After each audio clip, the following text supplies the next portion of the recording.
Hello students, आज हम लोग पढ़ेंगे stages of microspore maturing into pollen grain. तो सबसे पहले दो तीन पॉइंट आपको मैं बताना चाहती हूँ। क्वेश्चन के फॉर्म में ये पूछा जाता है कि study of pollen grain is called what? Palynology. And what is the significance of ornamentations which are found in pollen grain. Pollen grain में जो ऑर्नामेंटेशन होते हैं, उसके जो पैटर्न होते हैं, उसके जो डिजाइन होते हैं, वो वेरियस डिजाइन में, साइज में, शेप में क्यों प्रेजेंट होता है। तो आपको सिंपल सा आंसर लिखना होगा कि टेक्सोनॉमिक सिग्निफिकेंस है। उसका सिग्निफिकेंस क्या है? टेक्सोनॉमिक सिग्निफिकेंस है इसका। ठीक है, टेक्सोनॉमिक सिग्निफिकेंस का मतलब क्या हो गया कि हर एक स्पेसिस के जो पॉलन ग्रेन होते हैं, they look different in size and shape. वो डिफरेंट साइज और शेप में दिखते हैं। इस वजह से हम उसको स्टडी करके अलग अलग क्लासिफाई कर सकते हैं। दैट्स वाई इसके डिजाइन, पैटर्न, साइज, शेप वो क्या होते हैं? डिफरेंट होते हैं एक दूसरे से। ठीक है, तो इसका इंपॉर्टेंस क्या हो गया? टेक्सोनॉमिक सिग्निफिकेंस हो गया ना। अब यहाँ पे हम लोग स्टडी करते हैं कि stages of microspore maturing into pollen grain. मतलब कि माइक्रोस्पोर जो बना, जो माइक्रोस्पोर का फॉर्मेशन हुआ है, वो कैसे हुआ है? Microspore mother cell it will divide meiotically to form what? वो डिवाइड करके मियोसिस होता है, रिडक्शन डिवीजन होता है, and it will form what? Microspore. And microspore is what? It is actually a cell. And microspore का जो formation हुआ है, माइक्रोस्पोर में माइक्रोस्पोर अब क्या हो रहा है? मेच्योर हो रहा है। मेच्योर होके it will form what? A mature pollen grain. तो वही तो लिखा है कि स्टेजेस ऑफ माइक्रोस्पोर, है ना। माइक्रोस्पोर किस तरह से मेच्योर होके to form what? Pollen grain. ये क्या बना रहे हैं? पॉलन ग्रेन का फॉर्मेशन कर रहे हैं। तो नंबर 1 हम लोग फिगर वाइज समझते हैं कि किस तरह के चेंजेस हो रहे हैं। आपकी बुक में ये डायरेक्ट लिखा है कि microspore, whenever microspore changes into pollen grain, then it contains two type of cell. There are two type of cell is what? Vegetative cell and generative cell. तो यहाँ पे हम लोग देखते हैं कि माइक्रोस्पोर किस तरह से चेंज होके पॉलन ग्रेन में कन्वर्ट हो रहा है। This is microspore. Figure number 1, आप लोग फिगर नंबर 2.5 एनसीईआरटी जरूर देखिएगा। इसमें क्या लिखा है कि जो एक्साइन, आउटर मोस्ट लेयर क्या हो गया? एक्साइन। इनर मोस्ट लेयर क्या हो गया? इंटाइन। एंड अगर एक सेल है तो इसके अंदर में क्या होंगे? साइटोप्लाज्म होंगे। एंड साइटोप्लाज्म के अंदर में वैक्यूल होता है, अदर सेल ऑर्गेनली प्रेजेंट होते हैं, and very important is nucleus is present.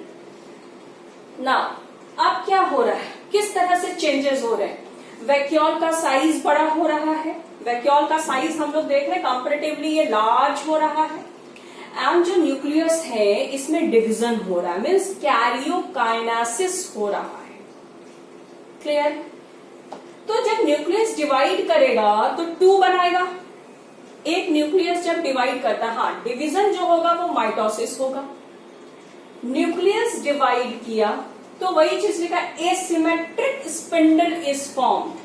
मतलब एसिमेट्रिक स्पिंडल बनने का मतलब ही हो रहा है कि जो दोनों न्यूक्लियस बनेंगे वो different size and different shape के होंगे। ठीक है, तो एसिमेट्रिक, यहां सिमेट्रिकल कुछ भी नहीं है, एसिमेट्रिक स्पिंडल फॉर्मेशन हो रहा है। मतलब दो जो न्यूक्लियस बनेंगे वो different size and different shape में होंगे। तो फिगर नंबर 2 इज क्लियर ना। Number 3 is what? अब जब न्यूक्लियस डिवाइड करता है तो हम लोग देख रहे हैं एक बिग न्यूक्लियस का फॉर्मेशन हो रहा है, एक स्मॉल न्यूक्लियस का फॉर्मेशन हो रहा है। तो that big nucleus, very important, आप लोग थोड़ा ध्यान से सुनिएगा कि ये जो बिग न्यूक्लियस है जो कि इरेगुलर शेप का होता है, क्योंकि यहाँ स्पिंडल जो फॉर्मेशन ही हुआ है ये कैसा हुआ? एसिमेट्रिकल हुआ है। जब एसिमेट्रिकल न्यूक्लियस का डिवीजन हो रहा है तो यहाँ पे एक बड़े न्यूक्लियस बनेंगे साइज में, एक छोटे न्यूक्लियस बनेंगे ना। तो इसका जो शेप है ये इरेगुलर शेप का है, और ये जो न्यूक्लियस दिख रहा है ये स्पिंडल शेप का होता है। ये कैसा होता है? It is spindle shape. Clear हो गया? तो जहां पे न्यूक्लियस लार्जर इन साइज है, इरेगुलर है, उस सेल को हम लोग नाम क्या दे दिए? This is vegetative cell. वो क्या हो गया? हमारा वेजिटेटिव सेल हो गया। एंड जो स्मॉलर वन है, ठीक है, ये जो आपका पार्ट दिखा रहा है, this part is smaller one, इसको हम लोग क्या नाम दे दिए? Generative cell. बात समझ में आई? तो यहां बहुत क्लियर होना चाहिए कि न्यूक्लियस डिवाइड कर रहा है, माइटोसिस हो रहा है, एसिमेट्रिकल स्पिंडल का फॉर्मेशन कर रहा है, and two different shape and size में न्यूक्लियस का फॉर्मेशन करके टू सेल का फॉर्मेशन कर रहा है। एक बड़ा सेल बनता है वेजिटेटिव सेल एंड एक स्मॉलर सेल बनते हैं, that is called generative cell. तो वेजिटेटिव सेल में जो न्यूक्लियस है उसका शेप जो है वो कैसा है? इरेगुलर शेप का है। एंड जनरेटिव सेल में जो न्यूक्लियस है उसका शेप कैसा है? हमारा स्पिंडल शेप है। इतनी बात क्लियर है? नाउ अब यहाँ डिफरेंस पूछता है कि what is the difference between vegetative cell and generative cell? Very important question. Clear?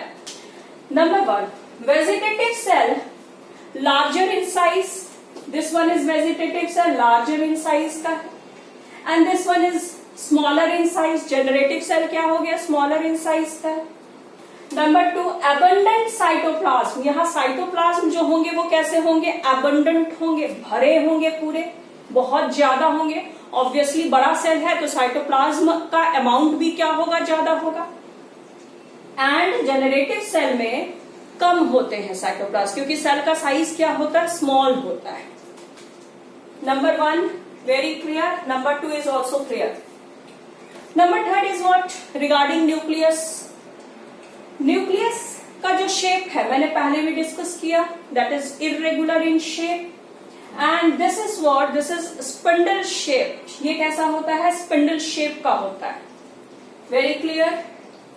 Now very important point is vegetative cell form pollen tube. ये जो वेजिटेटिव सेल हैं ये पॉलन ट्यूब का फॉर्मेशन करेंगे। ये क्या फॉर्मेशन करेंगे? पॉलन ट्यूब का फॉर्मेशन करेंगे।